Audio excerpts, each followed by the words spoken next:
going on? Welcome in the Matt Bernier Show. DRF TV, live.drf.com, livestream.com, the Daily Racing Form, social media pages on Twitter at DRF Inside Post, as well as the Daily Racing Form's Facebook page. My name is Matt Bernier. You can follow me on Twitter at Bernier_Matt.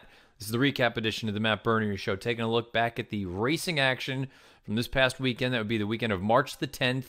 A lot of three-year-old prep action leading into the Kentucky Derby. 3 Grade 1 races out at the great race place, Santa Anita. We'll dive into those, and you'll have an enormous stakes montage because there was stakes action all over the place, and unfortunately, we just don't have enough time to dive into all of the races and give them their full due. So we throw them into a little bit of a montage. If you're checking this out in podcasts, like most of you do, YouTube, video.drf.com, iTunes, SoundCloud. Plenty of ways for you to find this show. Well, let's not waste any more time. Let's get into it. This was the 3-year-old featured event out at Santa Anita on Saturday. It was the 3-year-old debut of Bolt D'Oro. He was the favorite in the Breeders' Cup Juvenile. He ultimately ran 3rd. He finished 2nd in the Eclipse Award voting for 2-year-old champion behind Good Magic.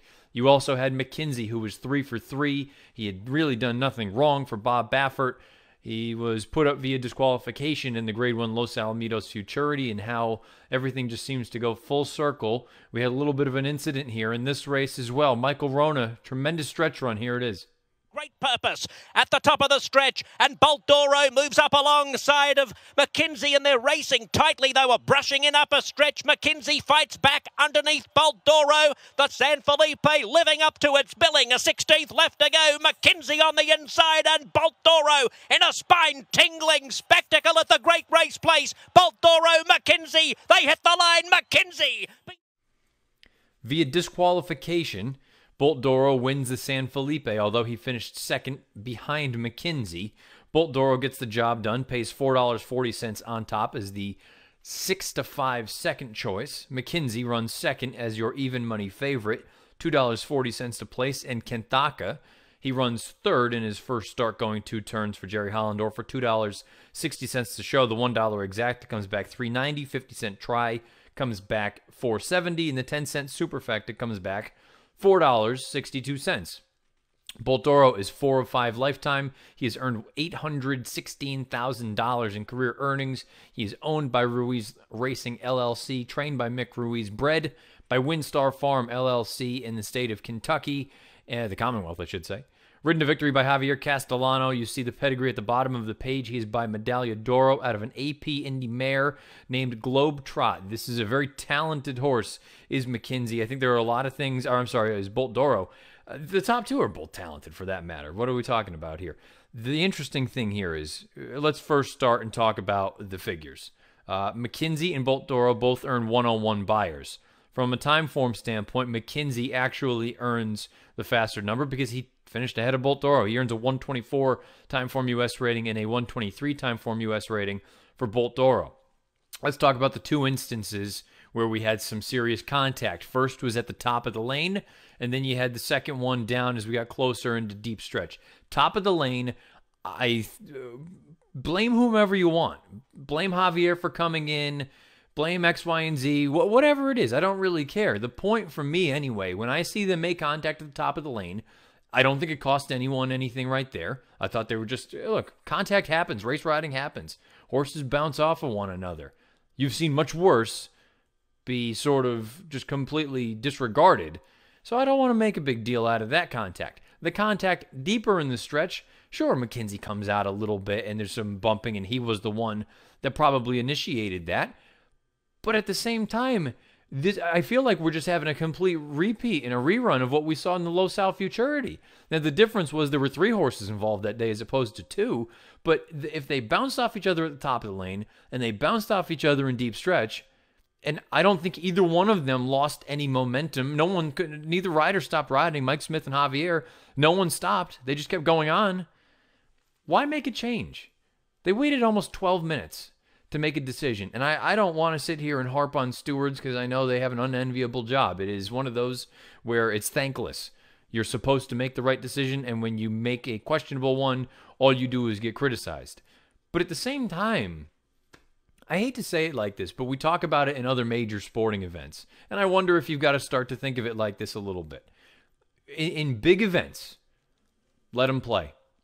unless it's just an egregious foul where you body slam. And guess what? We've seen egregious fouls get taken down and have no change anyway.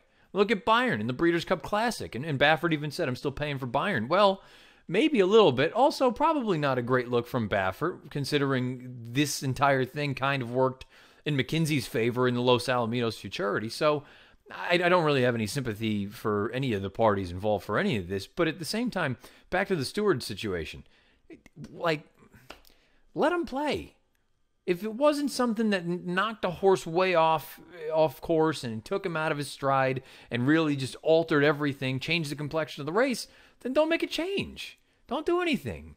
The more you try to get involved, people don't go to watch you. It's the same thing with umpires and referees, you name it. I don't care. I don't want to go and watch and have to talk afterward about how the referee made a ridiculous call that altered the result. I think McKenzie was better than Bolt Doro on this day. That doesn't mean that I think going forward that McKenzie is necessarily a better horse. We'll dive into that momentarily. But the idea is I don't think the best horse won on this given day. And that bothers me a little bit. Unenviable position for the stewards to be put in. But at the same time, if you're saying their logic was inconclusive who caused the bumping at the top of the lane, but it was very clear who caused it deep stretch, I don't know. To me, it's one of those things. It is what it is. It is what it is. It's done. It's in the past. McKenzie is taken down. Bolt Doro wins. And the good news is it looks like both of them are in very, very good shape point-wise for the Kentucky Derby. So that's not a concern. The concern you got to think about a little bit, and Mike Watchmaker, I believe, talked about it in his column on Sunday afternoon. Did this race take anything out of these two? Because this was a pitched battle. This was very clearly the best 3-year-old prep we've seen thus far. They came home both in 31-1. Bolt Doro slightly faster than McKenzie. I don't want to say that McKenzie had the recency edge over him. I mean, technically he did because he ran in December and January, but he was coming off of a 2-month layoff as well. And I know Bolt Doro hadn't been seen since the Breeders' Cup Juvenile, but I don't know that recency made too much of a difference. I wonder if the dynamics where these horses are placed made a difference. And McKenzie getting the jump on Bolt Doro, maybe that was the end-all, be-all. I thought they both ran really well. If you're a fan of either one of these horses, you're part of the connections. If you're Bob Baffert, if you're Pegram and Company, if you're Mick Ruiz, I think everyone has to be very, very happy coming out of this race with the result aside. I think you got what you wanted out, and I think it was very clear that these are the two best horses as far as 3-year-olds are concerned right now with points to their name. And I throw that caveat out there because we will talk about a horse coming up here later on. But I thought the top two both ran awesome. I think they are here. Everyone else right now seems to be at least one notch below, if not more. I thought Kanthaka ran sneaky well in here, considering he stumbled very, very badly out of the gate. He was wide on the first turn. He saved some ground down the backside. He made a nice move on the far turn, started warming up. And it seemed like when the top two extended, he just couldn't quite stay with them. The interesting thing is he galloped out very, very well, Kanthaka did. And again, I was concerned going into this race from a pedigree standpoint. You see Jimmy Creed on top. Maybe it's not going to work out for him ultimately 2 turns. I thought he ran really well, and well enough anyway, that I would think give him another shot, certainly. With a year like this, where it seems like these 3-year-olds just continue taking turns beating one another, which, let's call a spade, is usually not a positive thing. It can show that there's some weaknesses, and I'll admit, I'm starting to get a little bit leery about these 3-year-olds. I'm usually the last one to jump off. I'm usually the last one to jump on some sort of a bias. I'm starting to get a little bit concerned. These top two at least alleviated some of those fears. I thought Kanthaka did run well. I think he's one that it'll be interesting. Ultimately, I think he's a 1-turn horse, but you have every right. If there's anyone with a 3-year-old right now, turf, dirt, synthetic, don't care. If there's anybody with a 3-year-old, you've got to be trying to find a way to get into one of those final preps because it's just been chaos all year. The Southern California contingent seems to be the tightest and seems to be the most consistent. They also might be the best. I thought the top two both ran very well. Bolt Doro gets the job done by disqualification.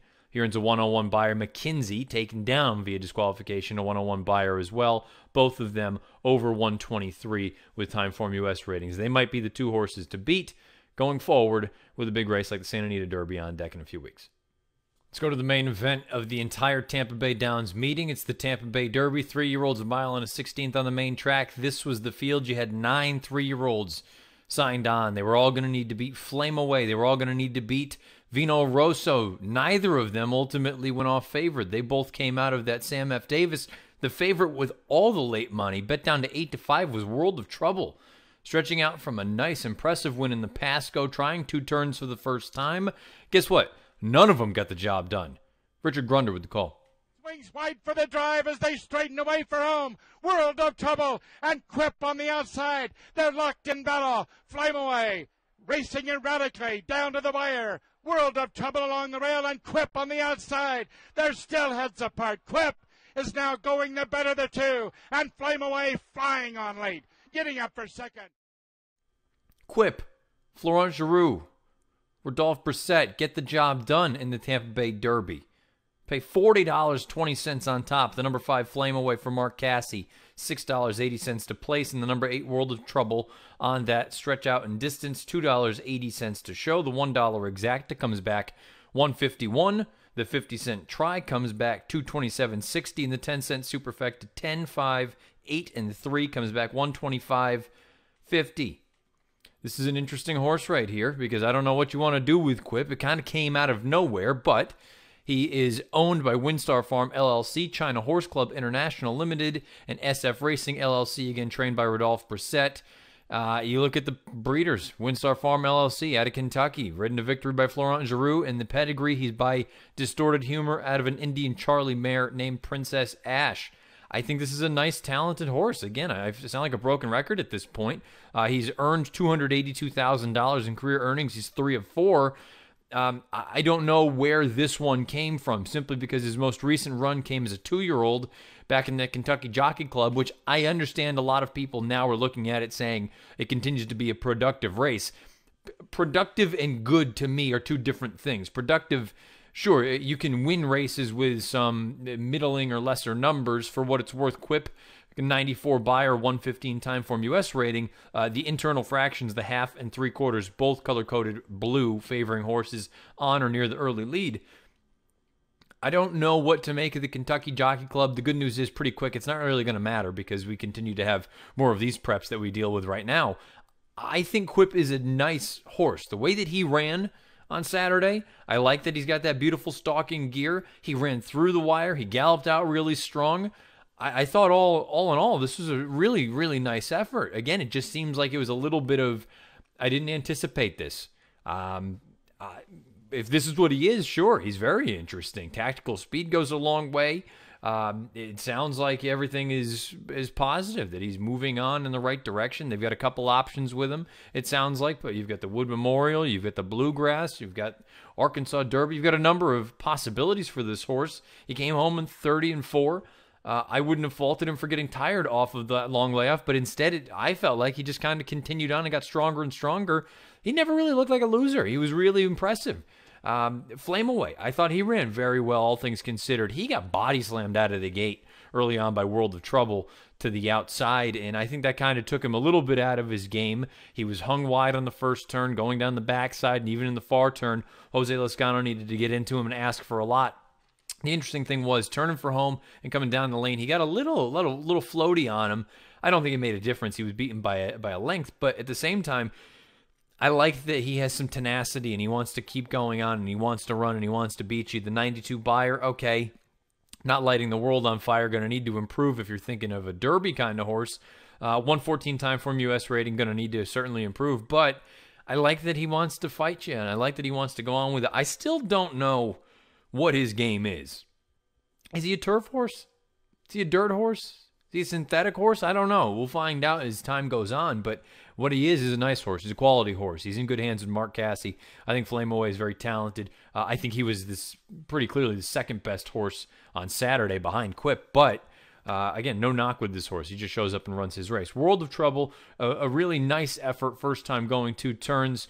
But if we're just going to kind of look at this and look at it for what it is, he had a lot of things go his way. There wasn't a ton of pace signed on when Flame Away got impeded as badly as he did by World of Trouble out of the start. You saw those fractions, and again, you see 24-2, 49-2. I mean, he had pretty much everything go his way. If he couldn't win a race like this, I have a hard time believing as distances get longer, he's going to necessarily improve. If I were part of the connections, I would turn him back in distance. Even right now, I know he didn't run poorly. He's only beaten by a length and a neck. I would turn him back right now. I wouldn't go 2 turns with him anymore. I think you've got enough opportunities where you can run in, I don't know, a race like the Bayshore and get ready for a race like the Pat Day Mile. I think a mile is within his scope 1 turn, but it'll be interesting to see ultimately where he goes. Major disappointments in the race. Vino Rosso, 'tis mischief. Vino Rosso more so, though, because this was a horse. I picked him. I liked him. My concern going in, I mentioned it when we talked about it out of the gate. I mentioned it when we talked about this race down at Tampa Bay Downs on Saturday morning when we did the preview and the little seminar. Historically, a really, really negative move for Todd Pletcher the past 5 years. First time blinkers in a graded stakes race. He's now 1 for 18. This is not a good thing for Pletcher. And even me sitting there saying this horse runs like a horse that needs blinkers, and I was hopeful that it was going to make the difference, it didn't. And you know what? At a certain point, I know there are a lot of folks that want to say, oh, you know, numbers, you can twist them however you want them. I realize that. You can make statistics make your argument for you. But at the same time, it's hard to argue with a number like that. 1 for 18 for a guy that usually clips off about 28%. You can't tell me that there's not something there, and it shouldn't be taken as a red flag. That's not a positive thing. I thought this was a decided step backward for Vino Rosso, but it sounds like Todd has even mentioned, he goes, we may give him one more shot. I think, again, what I kind of said with the San Felipe, if you have a 3-year-old at this point right now, with the exception of the way that the form of the San Felipe kind of held up, and we'll talk about the Gotham here momentarily, with a result here like Quip, as good as he looked, kind of out of left field. With the result that we had in the Lecomte a few weeks back with Bravazzo and Snapper Sinclair, a little bit out of left field. Unfortunately, we had the passing of Smarty Jones winner Mourinho earlier this week. He broke down in a workout and he had to be euthanized. That's terrible. Feel bad for everybody involved. But now he's taken out of the picture. You know, there are a number of instances. You saw what happened in the Fountain of Youth last weekend with promises fulfilled at 19-1. If I've got a 3-year-old that looks like he's got any ability at all, I'm doing what the connections of Untamed Domain did on Saturday. I want to find out if he can run on dirt. If he can't, great. We'll go back to the turf. Where Untamed Domain, I'm sure, is going to be very, very good, very, very capable. He's talented, and he's in great hands with Graham Motion.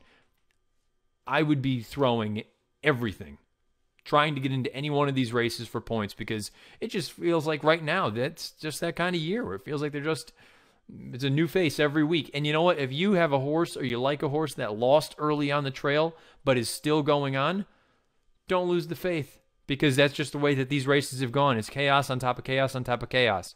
Long story short, to button this race up, the Tampa Bay Derby, I think Quip is fascinating going forward simply because I don't know where this race came from, but he very clearly took that step forward from 2 to 3.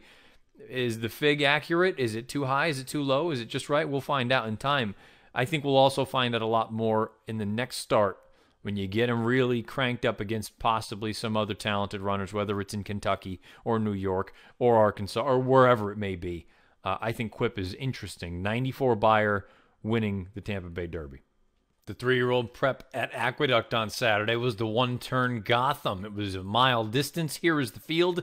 You had 9 signed on in here, and I think a lot of people looked at it and said, once Dale Romans scratched free drop Billy from the Fountain of Youth and shipped him north to run in the Gotham this Saturday, it was just a matter of how far, how much would the winning margin be, because he just looked like he laid over this field. He was bet down to odds of 8-5, and unfortunately for the backers of the chalk, he bombed in a pretty big way. We'll dive into that more, but a horse who's got some pedigree. He had a little bit of steam coming into the 3-year-old campaign as a whole, and he also exited that Kentucky Jockey Club. He got the job done. This is Enticed winning the Gotham. Frank Miramati with the call. The field turns for home.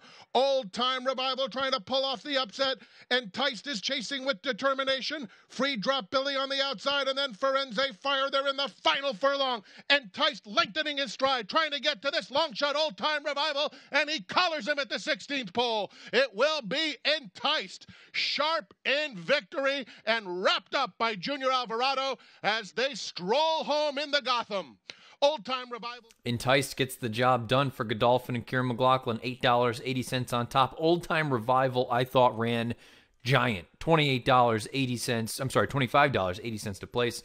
And the number 6 Free Drop Billy, $3 to show. The $1 Exacta comes back $123.25. The 50-cent trifecta comes back $284.75. And the 10-cent super 9765 comes back $150.35. Enticed is 3 of 5 lifetime, over $410,000 in career earnings. He's owned by Godolphin Racing LLC, trained by Kieran McLaughlin, bred by Godolphin in Kentucky, ridden to victory by Junior Alvarado. You see the pedigree. He is by Medaglia d'Oro out of the very, very talented mare It's Tricky, who was by Mineshaft herself. Enticed earns a 95 Beyer speed figure and a 117 Timeform US rating. The runner-up, Old Time Revival, a 90 Beyer, a 116 Timeform US rating. Free Drop Billy, an 83 Beyer, 108 Timeform, and Firenze Fire, 79 Beyer, 105 Timeform.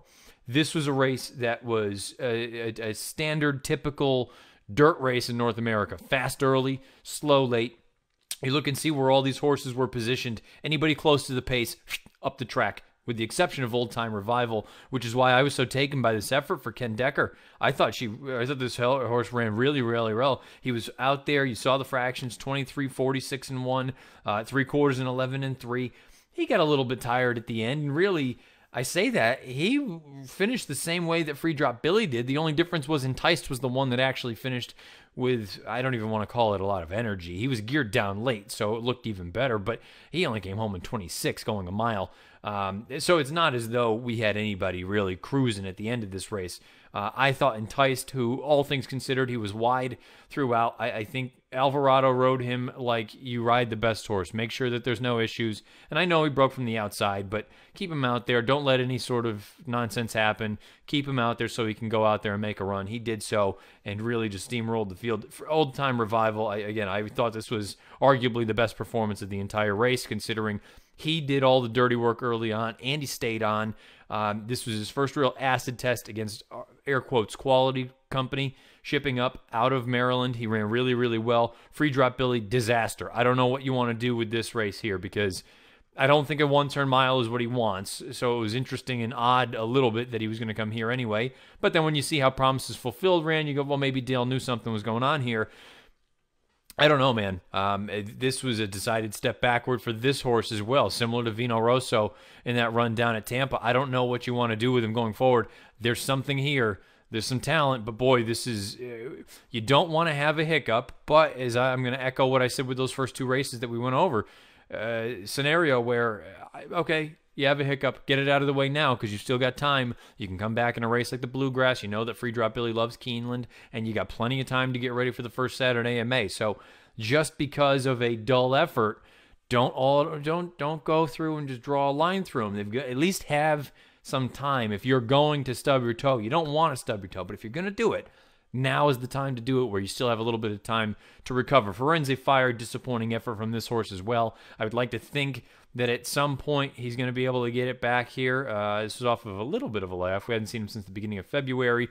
Think this is what he wants to do. Think he's a one-turn kind of horse. Get him back to 7/8 of a mile. Maybe you run him in a race like the Bayshore. But I think after this, I personally, if I were part of the Connections, I would not go on to a race like the Wood or anywhere else. I would keep him at these one-turn distances and hope that you can get him back to his best. Enticed gets the job done with a 95 Beyer. The problem I have with this race as a whole, with the exception of Free Drop Billy, I don't think any of these horses are really true routers. I think they are one-turn types, and that doesn't bode well for a race at 10 furlongs at Churchill Downs. I just think there's some things here. You've got talent. I just don't know how far, what their sweet spot is. What is the optimal distance for a number of these runners?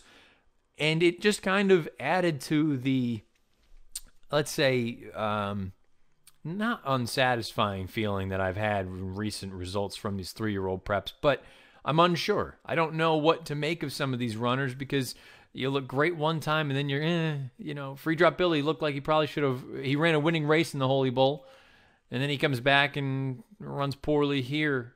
And you have a horse like Enticed who runs poorly in the Holy Bull, and he comes back and wins this race, probably at a distance and a configuration that is more suited for him. It all sort of had me a little bit, man, I don't know what to do with these 3-year-olds. The run out at Santa Anita was really good in San Felipe. I thought the top 2 ran very well, including Kentaka running 3rd. I thought the Tampa Bay Derby, as good as Quip looked, I kind of want him to prove to me that that's actually what he is before I go buying in wholeheartedly. But if that's what he is, certainly he's interesting. But again, he paid $40. There's a part of me, you gotta prove that you actually belong there. Flame Away, he ran well, but I'm still not sure. Distance and ultimately, he's not getting any faster. Is this what he is? Is he a turf horse, synthetic? I don't know. And then you've got a race like this where all along I kind of was dubious of it as a whole because it's a one-turn mile. And how is that for a prep leading into a race like the Kentucky Derby, or even leading into a race like the Wood Memorial, like we'll have as the final prep at Aqueduct? And then that leads us to Sunday, and we're going to do something here on this recap show that we've never done before. We're going to look at an allowance race. An allowance race? Why would we go over an allowance race? Well, this happened on Sunday afternoon, and the reason we're going to talk about it is because all of the sudden, a horse called Justify has made his claim to be the best 3-year-old in the country, male, female, sprint route, doesn't matter. In a short amount of time, he has gone from 0 to 100. This was the field. It was a very, very short field. It was over a muddy, sealed racetrack, but Justify was bet down to 1 to 20 odds. And rightfully so, on the heels of an unbelievable blowout victory in his career debut when he earned a 104 buyer for Bob Baffert. Now you had a couple of the questions. Stretching out, facing a wet track, facing winners for the first time. Would he run as well or even close to the way that he ran in the career debut? Pretty emphatic yes. Here's Michael Rona with the call. Timbers. They swing for home, and it's Justify by 4. Shiver Me Timbers second. Calyx Man on the inside is next. Justify coming past the 8th pole would have to race in outer space to feel less pressure. He's not yet battle-hardened, but just who is the most talented 3-year-old to race this weekend? Justify, a colt of limitless potential, wins by 6 lengths from a Shiver... Justifies the short price that he went off at and justifies some of the hype anyway at this point. He gets the job done in this allowance race. I'm not going to go through all the payouts, but you can see that stuff there. He's 2 of 2 so far. That's all well and good, and you can see his horse card here. He is owned by China Horse Club, Head of Plains Partners, LLC, Starlight Racing, and Windstar Farm. He's trained by Bob Baffert. He's bred by John D. Gunther in Kentucky. Ridden to victory by Mike Smith, and you can see the pedigree. He's by Scat Daddy out of a Ghost Zapper mare named Stage Magic. He earns a 101 buyer speed figure here in this race. This allowance race does Justify a 125 Timeform US rating. He came home in 26. He was not asked to run a step. You saw in the blink of an eye on the far turn, he went from a length and a half behind to a length and a half in front of Shiver Me Timbers. I thought this was an unbelievable effort. And I'm sorry, it was actually Calyx Man who was out on the front end, not Shiver Me Timbers, who ultimately ran second. Visually, this checked all the boxes because he sat, he was wide, he ran over a wet racetrack, and, he just did it all well within himself. Does it prove to me that he's one of the top 3-year-olds talent-wise? Yeah, probably. Probably talent-wise he is, but there's always that concern and that question, what's going to happen when you face better horses where they don't just wilt the way that pace setter did when you come rolling up, unless you are just an absolute freak of nature. Now, a lot of people have been tweeting out different sort of PP cuts and combinations of things about horses who in their career debut popped a triple-digit buyer and then followed it up with a race of this magnitude. And it reads like a who's who of some of the horses of the past 10, 15 years. Is it possible that Justify fits into that mold? It certainly is. I'm not going to sit here and doubt this horse entirely, wholeheartedly.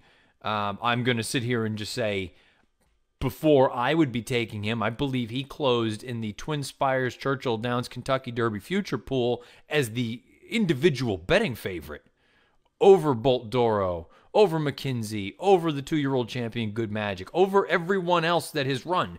Horses that have won stakes races, graded stakes races, multiple graded stakes races. This horse has won an allowance race. He closed as the favorite for the Kentucky Derby in that individual pool. I don't know if I'm ready to go that far yet. I want to see what happens when you finally dive into the deep end. If you do that, what we saw on Sunday against all of these other horses that we've seen, and again, if you're going to do it, this is the year to do it. Certainly is, because it just, again, they're taking turns, beating one another. If you show up with a big effort against these kind of horses, against the graded stakes caliber runners, who am I to sit here and bring up that nonsense about Apollo? Look, up here, the Red Sox lost for 86 years in a row, or it took 86 years, and then they finally got over the hump, and people talked about the curse and all this other garbage. You need things to just work. You need a combination of things. And maybe this is the perfect storm where you've got a year where maybe you've got 2 or 3 that kind of put themselves up here, and then you got everybody else down here. From a talent standpoint, Justify, I think, is right there, certainly with the Bolt Doros and the McKinseys of the world. He doesn't have the foundation and the battle hardness that these other runners do. That, to me, could be a concern. But, I mean, we wouldn't be talking about the whole Apollo thing if a horse like Bodemeister, who many people have brought up on Twitter, if he hadn't gotten into a pitched battle with Trinneberg early on, put him away, and then just got run down by Allhav another number of years ago, we wouldn't even be talking about Apollo. It would be a moot point, and we would just be saying, wow, Justified, looks like he could be the goods. Now there's this whole thing hanging over his head. I think there is something to the foundation, and I do think there is something to the idea that until he does it against elite company, at least of his generation, and then you don't know for sure, but my goodness, you couldn't ask for anything more out of the first 2 starts.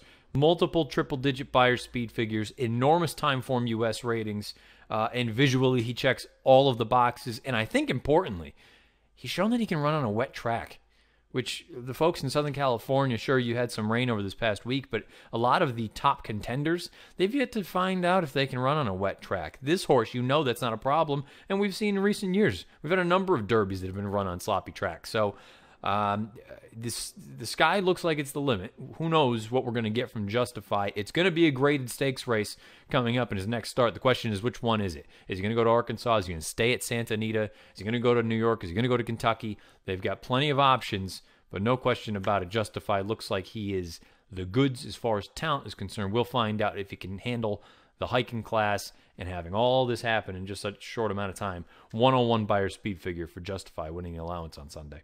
The big cap's probably not what it once was, but it's still a nice race that can sort of set the tone going forward for these older horses coming up here in 2018. This was the field that ran in this year's Santa Anita Handicap, a field of 7. Unfortunately, the rains came later on in the day at Santa Anita on Saturday, and it forced the track to be wet, fast, and sealed, and you can tell that there's quite a bit of moisture out there. Ultimately, you had 3 horses that went off co-favored. The outright favorite was Accelerate, just as far as the fractional pieces are concerned. But 3 of them went off at 5-2. You had Accelerate, you had Mubtahij, you also had Giant Expectations. The question for Accelerate coming into this race was distance. Was 10 furlongs really going to work for him? Some of these other runners, Mubtahij, why was he here? Why was he not overseas getting ready for the Dubai World Cup, considering his connections are based over there? And Giant Expectations, what distance does he want to run? Did he really want to go this far, or would he have been better suited going 7/8 of a mile in the triple bend earlier in the card on the undercard? Guess what? None of it really mattered for all these other little questions because there was only one horse in this race, and it was Accelerate. Here's Michael Rona with the call. Establishes a 1.5 length lead. Mubtahij battling on as Giant Expectations flattens out. He's peaked on his run. Fear the Cowboy is a distant 4th, followed by Top of the Game, but past the 8th pole comes Accelerate with an unassailable lead in the Santa Anita Handicap. John Sadler has his big cap. Accelerate by 5 lengths. Mubtahij second. Fear the Cowboy 6 away third. Accelerate absolutely dump trucked this field. This was an unbelievable effort. He wins this year's Santa Anita Handicap, $7 on top. The number 8 Mubtahij runs second, $4.20 to place, and the number 6 Fear the Cowboy third, $2.80 to show. The $1 Exacta comes back $13.80, 50-cent Try comes back $18.15, and the 10-cent Superfecta 7, 8, 6, and 4 comes back $8.71. Accelerate is a 5-year-old at this point now. He's 6 of 17 lifetime. He's over $1.2 million in career earnings. He's owned by Ronis Racing LLC, trained by John Sadler, bred by Mike Abraham in Kentucky, ridden to victory by Victor Espinoza. And you see the pedigree. He's by Looking at Lucky. I have an awesome, again, mare named Issues. For those of you at home keeping track, internal fractions, both color-coded blue on the Timeform US ratings, meaning that it favored horses that were on or near the early lead, a little bit on the slow side. Accelerate earns a 110 Beyer speed figure and a 133 Timeform US rating. Giant numbers. This is far and away the best this horse has ever looked. No question about it. Muptahij runs second, 103 Beyer, 127 Timeform US rating. Fear the Cowboy and Giant Expectations, 93, 92 Beyers, each of them with 119 Timeform US ratings. To put it into sort of perspective, even with the softish middle fractions, you had a horse like Fear the Cowboy who does his best running from off the pace. His final quarter mile, and you expect it at these 10 furlong distances. Final quarter came home in 26-1. Okay, not that fast, but we've seen worse. Muptahij, who ran second, he came home in 25-3. That was actually a very good time. Most of the time, that's going to be far and away the fastest come-home time in a 10 furlong race. Accelerate broke 25 seconds. He came home in 24-4. This horse was awesome. John Sadler had him ready to roll, and Sadler talked about it being a California guy, that this is still an important race, and hats off. He did a tremendous training job here. Great ride from Victor Espinoza. You're on the best horse. Sit right there. And you wonder if this is another instance of a horse that when you allow them to get to peak maturity, do you get to see the rewards? Do you get to see what ultimately would have come from some of these animals if you let them run as 4-year-olds and you let them get to the 5-year-old campaign? This was an awesome effort. I don't have any complaints, any knocks about it. I suppose the only thing is you always have to have something in the back of your head about a race like this over a wet racetrack, because generally you will get more strung out fields, as we did here. Margin of victory is 5.5 lengths and then 7 lengths between second and third. So that's got to be a little bit of a concern or a little bit of an unknown. Throw that in the back of your mind. But I have to be honest, I don't think it would have made any difference. This horse was awesome on this day. Far and away the best race of his career. Far and away the best horse in this field. And who knows, this could be the beginning of a big year for this horse, Accelerate. Hopefully he stays healthy and sound. And it'll be interesting to see ultimately where he is campaigned. Again, a 110 Beyer, 133 Timeform US rating. One other horse to throw out here that maybe you want to keep an eye on is Giant Expectations. Giant Expectations, he lunged and bobbled out of the gate pretty badly. I think that compromised ultimately where Corey Nakatani could have put him in the running, because he figured to be much more forwardly placed than he was because of that poor start. Then he raced wide, made a big move on the far turn, rolled right up to actually contest the pace 3 wide between he and Accelerate and Muptahij, and ultimately just flattened out down the lane. One, I don't think 10 furlongs is really what he wants to do, but I understand they wanted to take a shot here, and he didn't run poorly. He acquitted himself quite nicely. But with that combination of the poor start and the distance, I thought this horse ran giant with that big move on the far turn. Get him back to a shorter distance, 8.5 furlongs maybe. He could be a major player. And I wonder if it's just not going to look like a great running line here, but there's more to the story. Giant Expectations, he's one that I want to come out of here. But there is no denying the horse that really ran the best race. And going forward, if he runs like this, he's going to be heard from. Accelerate. He gets the job done in the big cap, 110 Beyer. Let's take a look at the field for the Grade 1 Kilroe Mile. Mile on the turf course, Santa Anita. You had a little bit of moisture in the air, a little bit of rain, but the course was listed as firm. Field of 8 signed on. You had a champion come back here. He won the Tampa Bay Stakes in his return to the races down at Tampa Bay Downs about a month and a half ago. He comes back here. That is world approval. He's bet down to 1-2. Flavian Pratt picks up the mount, and he was going to be the one they were all going to need to beat. I think the surprising thing, surprising enough that he lost, more importantly, how bad he was. We'll dive into that and more, but here's the stretch run of the Kilroe Mile. From Bowie's Hero right behind them. There's an opening for him. World Approval has plenty of work to do. He's dropping back.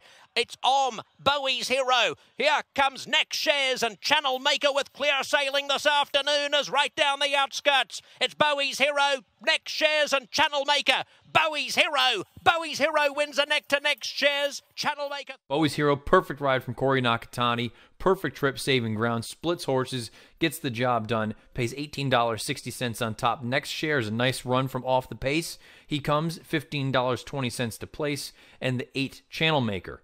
$6.40 to show. The $1 exacta comes back $115.40. The 50-cent try comes back $318.10, and the 10-cent superfecta comes back $524 and a penny. Again, I have no idea where the penny comes from, but you got a penny for your money, for your effort there on top of your $524. Bowie's Hero is a 4-year-old now. He is 6 of 13 lifetime, over $641,000 in career earnings, owned by Agave Racing Stable, ERJ Racing LLC, and Madaket Stables LLC, trained by Phil D'Amato, bred by Pope McLean Jr., and Mark McLean in Kentucky, ridden to victory by Corey Nakatani. The pedigree, he is by Artie Schiller out of a Sky Mesa mare named Remembered. 103 Beyer speed figure for Bowie's Hero. Again, something just to throw in the back of your mind. The third quarter and the top of the lane, so let's call it the 8th pole, those are both color-coded as red for fast fractions on Timeform US's color-coding system. Bowie's Hero comes home in 23-4, just a 100th of a second shy of 24 seconds flat after a beautiful ground-saving trip. 103 Beyer, 126 Timeform US rating. Next shares a 102 Beyer, a 124 Timeform rating, as well as Channel Maker with a 100 Beyer and a 123 Timeform US rating. To me, Bowie's Hero was he was the best horse in here, no question about it, but he also had a very, very good trip, and he got a very, very heady ride from Corey Nakatani, saving the ground, splits horses, makes the run. Next shares, late to change leads, kind of par for the course with this horse. More importantly, he and Channel Maker, and I have to include Channel Maker, I think they both hung a little bit. The way they were both rolling, turning for home, and I understand they carried more ground, but they had a very, very advantageous pace situation. The pace melted down in this race, by the way. Your pace setter, your second-place horse, your third-place horse, and your fourth-place horse at first call ran last, second to last, third to last, and fourth to last. So this was no joke as far as the pace is concerned. Next shares and Channel Maker, it seemed like when Next Shares got to the neck of Bowie's Hero and when Channel Maker got to the neck of Next Shares, that was it. No mas. We're just going to finish on here like this. To me, that's a little bit disappointing. Maybe that's more indicative of what they are.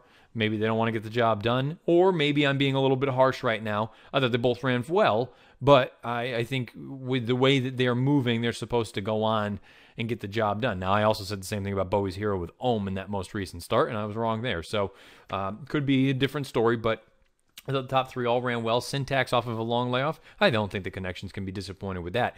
Let's get to the big one, where World Approval, I don't know what you want to do with this horse. He just was terrible through and through.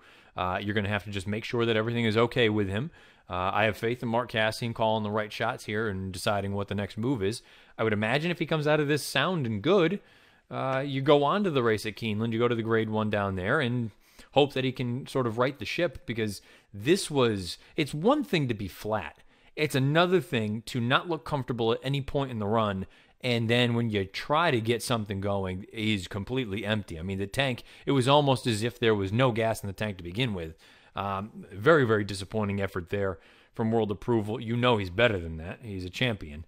Won the Champion Eclipse Award for Turf Horse last year here, but I don't know, boy, it's going to be tough to trust him at a short price off of a race like this. On the flip side, if you think that he's going to catch a salty field, perhaps he floats up into that playable range, into the 2 or 5-2 sort of number, if you still have faith and you still believe that he can get the job done. A really, really dismal effort, though, no matter how you chop it up from World Approval. Conversely, great ride, great trip, great effort from Bowie's Hero. He's a Grade 1 winner. He gets the job done in the Kilroe Mile.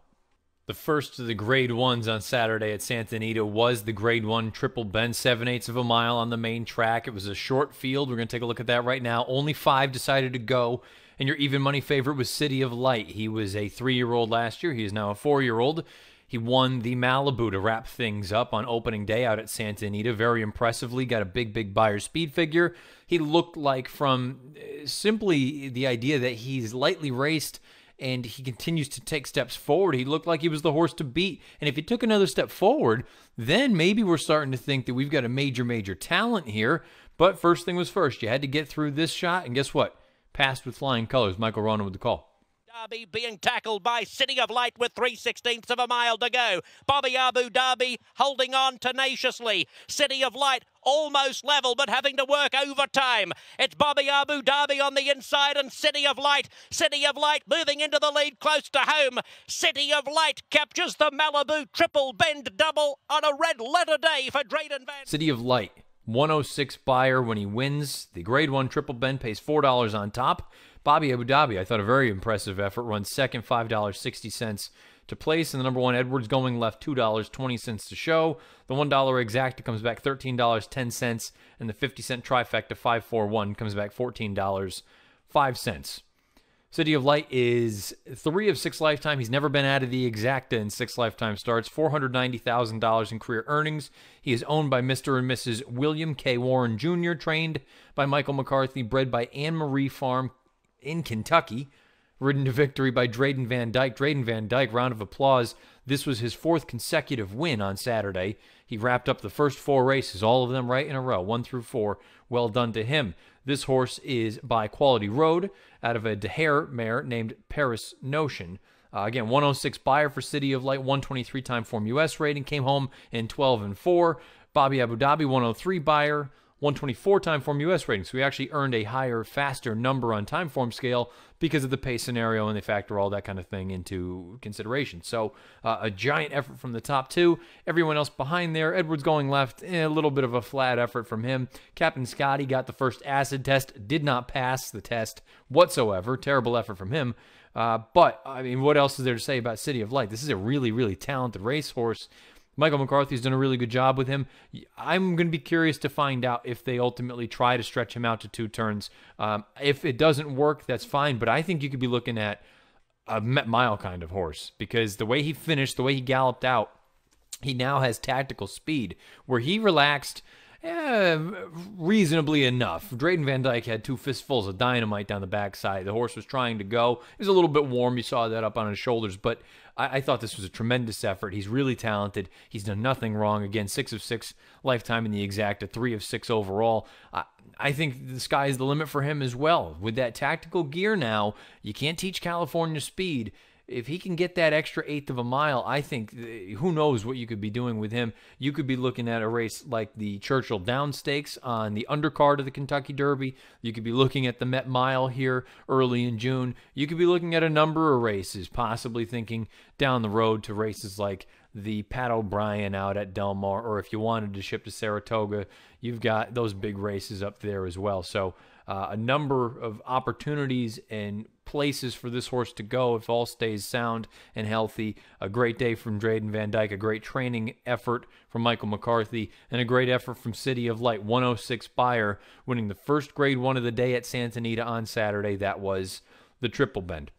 Now, I mentioned at the top, the amount of stakes action on Saturday was just off the charts, and there is no way, as you can tell by how late this already has gone, that we were going to be able to go over them all. So normally the montage is about 4 or 5 stakes.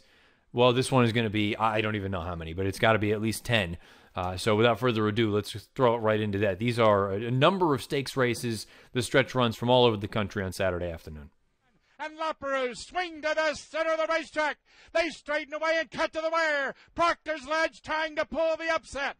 Got along the inner rail, Law Cornell. And up on the outside is Daddy's Little Darling. Far back is 4-Star Crook down to the wire. Proctor's Ledge and 4-Star Crook gets up and takes. Then comes Life in Shambles down at the rail. Skylar Scramjet emerges with the lead heading to the 8th pole, gets a reminder and opens up to lead it by 3. Life in Shambles comes through on the inside of a weakening Green Grotto. On the far outside, Dushare is motoring. He is absolutely flying after Skylar Scramjet. Skylar Scramjet a 2.5 length lead. It will be Skylar Scramjet to win the Tom Fool. Dushare. And now they are coming after Amy's Challenge, who only leads by 5. Final furlong, Cosmic Burst and Red Ruby trying to gun down Amy's Challenge, who is gasping now. Cosmic Burst trying to gun her down. Red Ruby's not going to get it. Sassy Sienna. And here's Cosmic Burst to challenge Amy's Challenge. Cosmic Burst, Amy's Challenge. Cosmic Burst wins the Honeybee. Cosmic Burst beat Amy's Challenge. It's absolutely wide open as they cut for the wire. Oh, Monroca has the lead. Here comes Good Things Take Time on the outside. finishing up with a flourish. Down to the wire, good takes time, and Dina Del Sur and Altia is from far back, and they'll come to the wire 3 across the track. Very. The field turns for home. Divine Miss Gray by 2.5 lengths. Holiday Disguise is trying hard, but she has not made any progress yet. Then it's Highway Star in third, followed by Frost Wise. They're coming to the 16th pole, and it's another day at the office for Divine Miss Gray, crushing in the Heavenly Prize, and she'll win by over 5 lengths. Holiday Disguise was clearly second best. Frostwise third, Bull was Fallen an awful lot, trying to become racing's newest millionaire, and he leads by a half length from Whitmore in second, but now Whitmore is set down by Ricardo Santana Jr., and he runs right by Ivan Fallen awful lot is left back. Win Time's got a chance. Here he comes. Whitmore has the lead. Win Time trying to spring an upset. Whitmore, Win Time, Whitmore! And Lexington Grace is threading forward into contention. Past the 8th pole, Miss Bad Behaviour sprints away. Good turn of foot from the favourite. She leads 3 lengths to Treasuring, Finesse Beret, Lexington Grace. Miss Bad Behaviour showing the way home in the China Doll. Miss Bad Behaviour far too good, beating Treasuring and Lexington Grace, Finesse Beret, and 5th home Mirasil. Sailor, and they're at the top of the stretch. Pay Any Price is all heart, but he's on the ropes now. Back on the outside, and Vision Perfect with Buchero between. 1/8 of a mile to run, and Vision Perfect sweeps up to take the lead now. Pay Any Price is going to try to hold on to second with Buchero on the outside. Vision Perfect to win the Silks run on the wire by about 4. It is Pay Any Price who holds second. Fellowship trying to rally from behind. They're at the top of the stretch, and Harlan Punch takes command and opens up with authority. Backside of the Moon takes up the chase on the outside of Hit It Once More, but there's no stopping Harlan Punch. He is razor sharp, an outstanding Aqueduct campaign as he rolls home in the stymie. Harlan Punch gallops by 6. Backside of the Moon second. Hit It Once More third. Watershed was fourth. You're to Blame is a towering third. They're into the stretch. It's War Story. Ortiz goes to work. He rebreaks and has the lead now by 3. It's War Story. No chasing the great gun runner today. He'll win the Challenger in front and going away. Rafting in a game effort for second. 3 across the track for third. Might have been You're to Blame. Running time on the board of the stretch. Morticia let go on the outside, trying to get by Girls Know Best. Blue Bahia threads the needle for Paco. Late run from Always Thinking on the outside. Just Talking also motors home. Blue Bahia roused to a short lead. Morticia's back to second. Late run from Always Thinking to the wire. Blue Bahia will win it. Half a length in the end, almost 3. Work on the favorite, and the Big Gray moves to the 2-path and now strikes to the lead. Smart Remark is down the center of the racetrack, but inside the final 1/8 of a mile. It's Gadu in front and going away. The race is for place. Smart Remark. Here's Captivating Moon flying onto the outside. He gets up for second. Smart Remark fades to be third. Tough Sunday, chased into the stretch, 3 lengths away by B Squared. Masochistic dropping away. Smoky Image on the outside, gets to 4th. Tough Sunday has headed Richards Boy. Tough Sunday kicks clear with a 16th left to go. Smoky Image and Solid Wager finishing well. It's Tough Sunday in front. He's tough any and every day of his life. Tough Sunday from Solid Wager, Smoky Image, Tribal Storm, and Brett. Stakes action galore on Saturday, and again, unfortunately, we just don't have enough time, so we couldn't get to all of those, but there it is.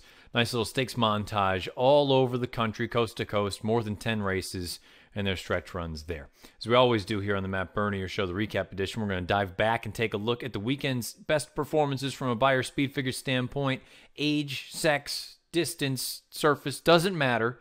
Here we go. Let's take a look and see what we've got from the weekend's best from a Beyer standpoint. 3-year-old males, we've got a tie at the top, 3-way tie. Bolt D'Oro, McKinsey, 101 Beyers, both in the San Felipe. And on Sunday, in the non-winners of one other than Justify, a 101 Beyer speed figure. 3-year-old females, Cosmic Burst, an 84 Beyer speed figure winning the Honeybee down at Oaklawn Park. 3-year-old males on turf, Gadu, very impressive, winning the Columbia Stakes at Tampa Bay Downs on Saturday, 91 Beyer. 3-year-old females on turf, another tie. Ms. Bad Behavior, she earned an 80 in the China Doll, and Sister Sunday earned an 80 in a maiden special weight at Tampa Bay Downs. Older males, Accelerate, we talked about him winning the big cap. He earned a 110 Beyer speed figure, and for older females on dirt, we have Divine Miss Gray winning the Heavenly Prize. with a 96 buyer at Aqueduct. Older males on turf. You've got Vision Perfect and the Silks Run at Gulfstream going 5/8. He earns a big 104 buyer. And the older female turfers, 4-star Crook. She gets the job done in the Hillsborough at Tampa Bay Downs, a 97 buyer speed figure. Those were the weekend's best performances from a buyer speed figure standpoint here on the Matt Bernier Show. If you've been watching this, well, we can't do it live this week because of the travel situation for me coming back from Tampa Bay Downs. So if you listen to this podcast, YouTube, SoundCloud, iTunes, video.drf.com, thank you for doing so. If you normally check it out podcast, or if you watch it live, you've got live.drf.com, and you also have livestream.com along with the Daily Racing Form social media pages. Had a little bit of a brain fart there. That would be on Twitter at DRF Inside Post, as well as the Daily Racing Form's Facebook page. If you want to follow me on Twitter, at Bernier_Matt. Questions, comments, concerns, whatever it may be, fire away. I'm usually pretty active on there. We will be back on Friday with the preview edition of the Matt Bernier Show. Get you ready for some big racing down at Oaklawn Park this coming weekend. I believe the Rebel is coming up. That should be the big one down there. Hopefully the weather holds off and cooperates with us, as well as a number of other stakes races. For the rest of the week, though, before we get to that point, let's take a look at the DRF TV schedule. You've got a number of things coming up. You've got the Weekend Warrior with Mike Watchmaker. You've got the Watchmaker Watch. You've got Derby Watch. You've got DRF Bet Spot Plays. You've got Formulator Angles. You've got DRF Bets Races of the Day all over the place. And you can find all that and more on video.drf.com, as well as the Daily Racing Form's YouTube channel, and your standard typical Friday of programming. If you watch it live or if you check it out podcast, you end up from 11 o'clock to 12, the DRF Players Podcast. Peter Thomas Fornatown, Jonathan Kinchin from 12 to 12:30-ish. You have the Matt Bernier Show, the preview edition, and then following that, as we always do, we lead it into the latest edition of Out of the Gate. But again, you can find all that already up on the YouTube channel for the Daily Racing Form, as well as video.drf.com.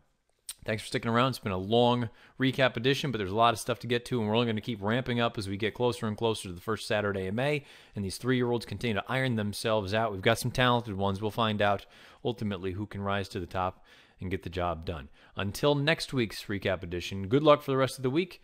Chat again on Friday with the preview edition. This has been the Matt Bernier Show.